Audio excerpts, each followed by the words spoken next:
Hello and welcome to Legislative Report. I'm State Representative Jerry Knowles, representing the 124th District. On today's program, I'm pleased to welcome my guest, Representative Sam Smith, Speaker of the Pennsylvania House.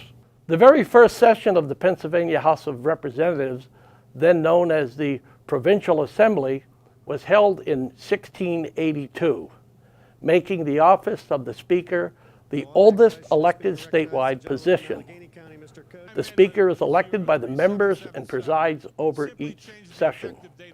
It's certainly good to have you here. Gosh, there's so much to talk about. There's just so much to talk about. I know how busy you are, and I really want to thank you for taking out the time to come. I know that you're on a tight schedule. But I find people are very interested in the Speaker. They really are. They always ask me questions about the Speaker, and I thought, what a great way to answer those questions. I can just tell them to tune in and watch on TV. But just to start things off, if you would, Mr. Speaker, just to tell us a little bit about yourself. Some of us who get into government, we plan our lives around it, and we kind of go through the, we're councilmen and mayors, and then we're county commissioners, and then we go on to become legislators. And exactly how did you get into government? I got into in part because I grew up with it. My father was in the state house before me. He was elected when I was in about third grade. So in some respects, I kind of half tongue-in-cheek say I've been answering constituent calls all my life, because back then legislators didn't have district offices as we do today. So the constituents called your house or came to the house of the legislator. And I mean, they would come Sunday after lunch, at your home after church and eating lunch, and they would come knocking on the doors at all hours of day and night. And if my dad wasn't there, generally they wanted to tell you about it. And, so literally, I've been answering or listening to constituent issues one shape or form virtually all my life. I never really wanted to aspire into the legislative world. I went to college and did a few things afterwards in sales and construction, and somewhere, I just kind of felt like maybe I'm going in the wrong direction. And I fundamentally, I went to my father candidly and said, hey, I think I'm maybe interested in trying to follow your footsteps. The funny thing is, my dad had a small tire shop at the time, and everybody, when I was a kid, they'd say, "Are you going to grow up and run the tire shop like your dad has?" And I'd always, no. And I never wanted to follow him in politics until I was in my mid-20s. So he certainly gave me some guidance and was a big step towards getting in the legislature. When I got to the legislature, when I got to the House, again, I didn't sit there and say, wow, I want to be Speaker one day. I actually was intimidated by how the floor leaders and the Speaker handled things. I would look and say, how do these guys do that?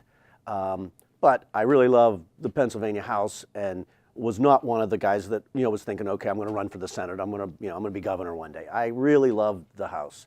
And decided to, just get to know members from across the state, which is a lot of what it's about. To be in a legislative leadership position, you really have to know and understand other members' issues, and kind of built my way, into friendships and understanding relationships with other members, Republican and Democrat, and woke up one day running for Speaker of the House. Well, the day, I believe your entire family naturally was here. The day that you were sworn in, and I can remember. You're not a real emotional guy, but I can remember that that was a rather emotional thing, and I'm sure your dad was so proud of you as well as your whole family. It certainly, on a personal level, was certainly a very proud moment, and many people aren't fortunate enough as they become adults and achieve something to have their mom or dad be around or be able to see it. And then with my dad having been in the House, obviously he understood some of the challenges we have, not only as individual legislators, but as legislative leaders. The funny thing is, my dad had tried to get into leadership a couple times and didn't. And one time somebody back home said, what's it feel like to get farther in the legislature than your dad did? And I said, what do you mean get farther? And I'm standing on his shoulders. Because my dad provided me a lot of understanding and just some of the things that, as a new legislator, if you didn't have any real background or deep friendships here, you're bumping your heads learning some things. And he saved me, several bumps on the head just in that learning process, not only the legislative process, but learning about the personalities and understanding how things worked and the difference in the state and certain issues to kind of be careful where you are in this issue, because there's pitfalls that you don't see going in. You just had a lot of knowledge. So I've always said I didn't do better in the legislature than my dad. I'm standing on his shoulders. Sam, to get into the duties of the speaker, could you just briefly explain exactly what the duties of the speaker are? Well, beyond the obvious presiding over the session, which in and of itself is a whole, it's a task in itself, just because you have all the parliamentary procedures, constitutional procedures that are incorporated into our House rules. And that actually is, the most visible part of the job of Speaker, and in some respects quite interesting. As just a sidebar of that, it's amazing how differently you hear the debate standing up front than you do as a rank and file member, or even as a floor leader down on the floor. You're distracted down there, and I loved the engagement down on the floor, and didn't think I'd like it up there, because you're a little bit removed and you're a semi-bipartisan position as Speaker. But when you're standing up there, you hear the debate so differently than you do down on the floor, and partly because you're not engaged in the debate. You're there to monitor it, to make sure that people are being respectful, staying on the subject. And so those are some of the kind of visible duties. The Speaker obviously has a lot of administrative oversight. The chief clerk of the House really reports to the Speaker. The chief clerk's also, a bipartisan position, but doesn't do much without coming to the Speaker's office and saying, hey, we're looking at doing this. And it could be as simple as, moving furniture around, or it could have to do with, some of the other procedures. Excuse me.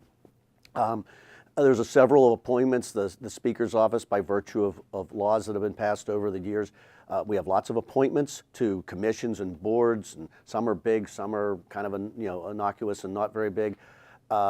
Then the other major duties the Speaker has is appointing the chairman and the members of the committees, and then assigning bills to committees. So when you introduce a bill, it's my office that decides whether it's going to the Judiciary Committee or the Health Committee, or, and not all bills are clearly defined. Some have some history to them. All Title 18s generally Title 18's crimes generally goes to Judiciary, but there's a few nuances so there's some decisions to be made there as well.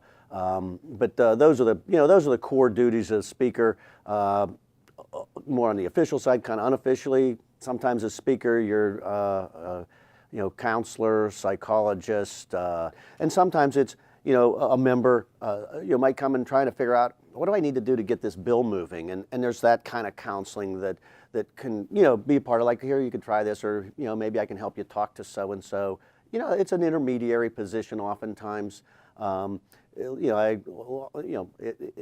It is arguably, it has a bipartisan nature to it. So one of the challenges is making sure that in anything I'm doing there, I'm trying to be fair in terms of the Republican Democrat elements, and yet knowing full well that the majority still generally has its say, has its way, and understanding that the minority, and this is true when we were in the minority, the minority can have their say, they can talk and complain or not like, but at the end of the day, the majority, and sometimes that majority is a Republican or a Democrat majority, and sometimes that majority is a different coalition of 102 people. The majority isn't always Republican or Democrat. So understanding that, the old rule of you have 102 votes in the House, 26 in the Senate, and 1 in the governor's office, you can do darn near anything you want. There you go. You mentioned we talked a bit about your role as the Speaker. And, it's pretty simple for me. I represent people in Berks and Schuylkill counties, and there's about 65,000 that I represent. So, when I'm pushing that button, I pretty much think about the entire state, but I represent that constituency.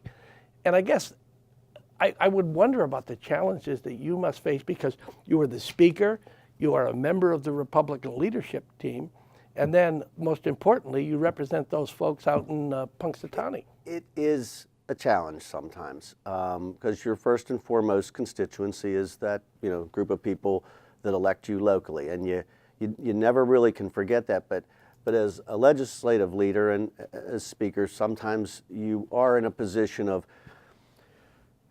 the biggest challenge is when something's moving and you know there's support for it. There's 140 or 50 people that are for it, but you and your district might be against it. So you're going to, if it's as a rank and file member and you're 50 against 150, you're going to vote against it, and you're going to lose and they're going to win. As speaker, arguably you could exert all your authority and power, which I don't like that word, because I like to think of the speaker's position as being one of responsibility and having authority that's granted to the office and not power to the individual. But you could, if you want, use your power to maybe stop something that clearly has wide support within the legislature that puts you in conflict. So it's just something you manage. I try to be fair and judicious about it. Like I said, I try not to unduly exert power and try to maintain it in terms of what's my responsibility to my constituents. But I also have a secondary responsibility as well to the Republican caucus that we're a member of, and a responsibility to the legislature as a whole as speaker. So there's no hard rule that I follow per se, other than trying to be straightforward, honest, and kind of be fair and balanced in how you exercise your duties. You have the same problem within your district, I'm sure, on certain issues when one of our old joking lines is, well, some of my friends are for it and some of my friends are against it, and I'm for my friends. And, so you have experienced it at a local level on issues that are divisive within, your legislative district, I'm sure. It's maybe a little more amplified and sometimes a little more public as a legislative leader and as speaker. But, you just do your best to try to, see if there's some middle ground. And if not, at the end of the day, you make a decision and, listen to the other side and, say, hey, I hear you. I'm sorry, I don't agree with you. So you do the same thing every day. In the same sense, it's just a little more public and maybe a little more visible as a leader than it is as a rank and file member. Mr. Speaker, we're gonna take a short break. So legislative report will return in a moment.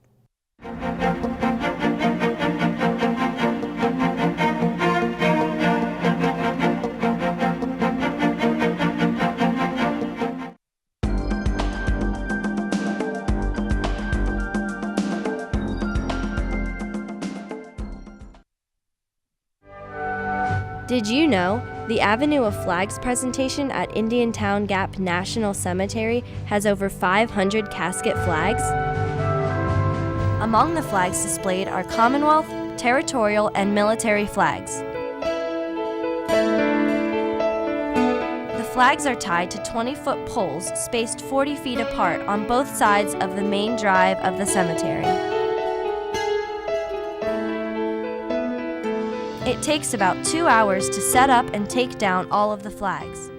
Volunteers are encouraged to help with this task and must be at least 13 years of age. All of the flags are donated to the Avenue of Flags by families of the deceased. Now you know.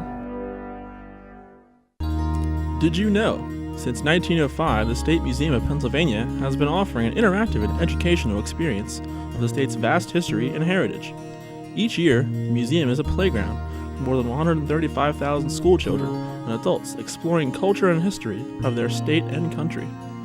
Memorial Hall features a larger-than-life, 18-foot-high bronze statue of the Commonwealth founder, William Penn, standing right in front of a monumental memorial, the Battle of Gettysburg Picket's Charge. With more visitors than almost any other Pennsylvania museum, you're probably wondering, what's so exciting?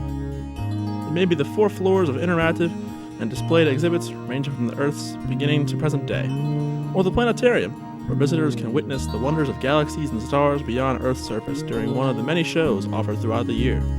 Perhaps it's pretending to put on your lab coat as you view the uncovering of fossilized bones in the Dino Lab interactive exhibit. It offers a once-in-a-lifetime chance to see millions of year-old fossils. Be prepared for exhibits just like ones in the State Museum. Or it's visiting a constant favorite, the Mammal Hall, with full-scale displays of Pennsylvania's wildlife and lifelike dioramas. But the real reason for the State Museum's popularity, the many adventures around every corner, and something for all visitors to experience and remember. Now you know. Welcome back to the program. I'm State Representative Jerry Knowles. My guest for today is Representative Sam Smith, Speaker of the Pennsylvania House. Mr. Speaker, again, thank you for joining us. And I want to just continue down the road about diversity. I know that you often talk about this, and I think it's so important that people realize the diversity in this state. I mean, I have people come to me and they say, why don't they get it? And they think that there are things that are very simple, but yet the state is so diverse. Could you talk a bit about that? Well, and again, as Speaker, you probably see it a little more because you're in a more conscious listening to all the things that are said. But Pennsylvania, obviously, I represent a small rural county. It's a little bit smaller in Schuylkill County. Obviously, a lot smaller than the Berks County world that is adjacent to you. The counties around me are all fairly rural. And people there have a fairly homogenized view. They're, not that they all think alike, none of us all think alike, but you look at that compared to Pittsburgh that has its unique characteristics, Philadelphia itself versus the suburbs of Philadelphia, up above you into the Poconos, you see the differences just from one county to another, I'm sure, on some levels. It is probably one of the biggest challenges, and in some respects, I would argue it's part of our strength. The diversity in our economic centers, whether it's energy or farming or pharmaceuticals in the Southeast. So you have those, kind of bases of employment and economy. That diversity is a strength of Pennsylvania's. The diversity of the people and the underlying views that those people represent arguably is a strength. From a legislative perspective, it's a challenge because it makes it harder to find that consensus and requires a little more give and take. And everybody has their point of view, but that's really what what this type of republic was set up to. I mean, that's what makes it all work. And the idea that you're going to get everything your way or I'm going to get everything my way is bad. One of my constant, kind of sub-lectures, if you will, or little thoughts I impart, the guy that comes here thinks they're going to take the whole loaf home on an issue probably isn't going to do it. And if they come here and they're willing to get a half of that loaf and come back, tomorrow, figuratively speaking, for the other half, they can make some headway.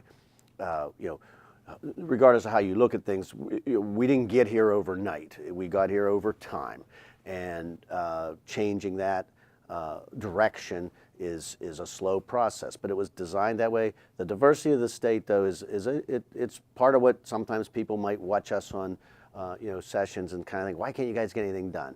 I once said to a small business guy in my area, a friend of mine, we went to the same church together, and he'd always kind of, talk about politics, between Sunday school and church, and he was giving me this like, well, why can't you guys just get something done? And I'd always labor with answering that question, and one day, bingo, this light goes off in my head, and he had a small deli restaurant kind of place, and I looked at him, I said, you know what the problem is? You're a dictator. He bristled at me and kind of looked up like he was like, really? And I said, no, seriously. I said, when you put the addition on your deli restaurant, all you had to do was you talked to your wife, decided that was the thing. You maybe had to, talk to the bank if you had to borrow some money to finance it, and hire a contractor to do the work. When we want to do something, we have to get 102 people in the House to agree that this is a good product, and then there has to be 26 people in the Senate and one person in the governor's office that all say that's a good idea, and it just isn't a dictatorship. I don't get to do what I want to do every day, and neither do you, Jerry, get to do what you want to do, and it's a challenge, but it is the way the process was designed to be. I had an old timer who said to me, I made mention somewhere along a time about running government like a business. Yeah. He said, government's not supposed to be run like a business. Our forefathers knew what they were doing, and they knew exactly what they were doing. And he said, that's why it's so difficult to change things, to change anything of any substance. Yeah, I used to be in that, like, we need to run this like a business mindset. And then I, grew to understand what you were just talking about. And I think the key is, try to apply some business principles in terms of your financial management and, how you can apply a lot of business principles, but it isn't a business. And I agree that's one of the conflicts that we sometimes labor with. But you can apply business principles, but it isn't a business, I think that people that come into this establishment from the business world get an education real fast. That for the very reasons that you talked about in terms of running a business. Yeah. I ran a business for 10 years, and it was exactly as you said. If we wanted to make changes, I talked to my wife. We went to the bank and we made those changes, but it doesn't. It's a tough adjustment from anybody coming from the business world into the General Assembly. Sam, about you've been here how many years? 26. Can you talk a little bit about the changes in Harrisburg? How has Harrisburg changed, and some for the good, some for the bad? Probably the single biggest change, there's probably a couple, but one is the nature of the membership has changed in that more people, I think, come now with maybe like an axe to grind or a more specific issue as opposed to the general well-being of the Commonwealth. Pennsylvania is a very parochial state by nature. I mean, we all have our real deep roots. I mean, I think we're one of those states that's more, just naturally, parochial by nature. So I see that as some of that kind of more, partisanship. It's become more edgy. Now, what I really think the bigger change, though, is the world of communications. I think that has changed how we govern. The world of, internet and involvement with, that world of technology as it relates to communications as well. Banking figured out how to do internet banking, and people figured out how to sell cars on, on the internet. And the whole world of commerce figured it out, and other industries, and even our medical world is, figuring out how to use that to their advantage.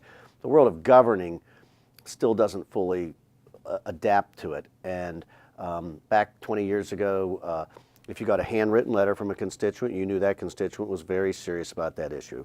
If you got a mimeographed a letter that they signed, okay, they were interested, but they used somebody else's words to convey that. If they signed a petition with 50 names on it, you knew the guy that circulated the petition was dead serious, but you weren't so sure of the intensity of these people. With the internet and the way some of the advocacy groups have taken advantage of it, you can get a whole slew of emails, but you don't know if that person was really like, this is important to me, or they were just on a web page and it said, contact your legislator, enter zip code, click, click, click, and Jerry Knowles gets an email from somebody. So there's a measurement of intensity and the ability of the computer world to kind of jazz up an appearance of grassroots support, and I think it's hard for us to measure that. So that's a change in terms of really understanding what's going on and the ability to talk to people. Email communications are different than handwritten letters. They're different than verbal conversation. But probably the biggest change is the way the world of communications relates what we're doing. Used to be, if a newspaper wrote a story and you didn't think they had all the facts right, you had a person, you could go to that editor and say, this is wrong. You could submit a letter to the editor, and you had the same medium in which to respond in like kind, and you likely got to that same audience. With the internet and blogs, where there's less responsibility in reporting, a lot of opinion, a lot of just somebody's view of it that's cast as as fact, and then the anonymous quality of some of that internet world of communications that you get these you get these emails and these Facebook posting kind of things, and there's a certain anonymity that isn't good. Everything we do, every vote you cast, everything you do as a legislator, that's a public record. It's information that's out there. And there's an element of the world of communications that's anonymous. You get smacked around by something, even in the campaign side of this world, where you have the 527 type groups, and they're doing these ads, that are sort of not really, for you, or not really against you maybe, but they're like whacking away. Who are those people? And that's the anonymous nature of communications I think is the biggest thing, and I think it's a threat to how our democracy tries to function. It creates a mob mentality that I really think makes it difficult for you or me as an individual legislator to get the facts on what the issue is and communicate to our constituents why we think this is a good idea or why it's a bad idea. One of the things that I learned, Sam, is that, and certainly, you're talking about a thick-headed Irishman, and one of the things that I learned real quickly is that if you want to get anything accomplished here, I mean, you can come down here and you can be an obstructionist and you can be, but if you want to get something accomplished, you've got to, and a lot of people don't want to hear it. Yeah. You've got to compromise.